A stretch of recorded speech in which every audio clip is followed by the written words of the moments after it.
Today we will be unboxing a small vacuum machine that you can use to remove the air from any vacuum bag. First, I am cutting into my packet. The vacuum machine was shipped very nicely packed.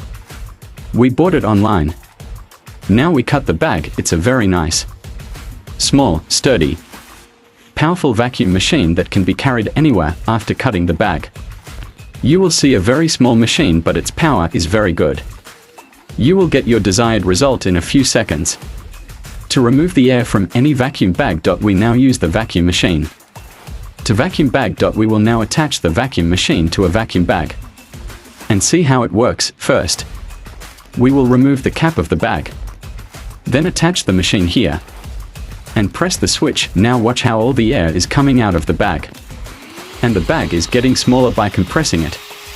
I am pushing the air out from all sides. The packet was sent very nicely. I press the air out of the bag, and as I press it out, the bag becomes even thinner. Now, I'll turn off my vacuum machine and see after the air is released. We will put the cap on the back of the bag. And we will now take some pictures to see how it looks after the air is released.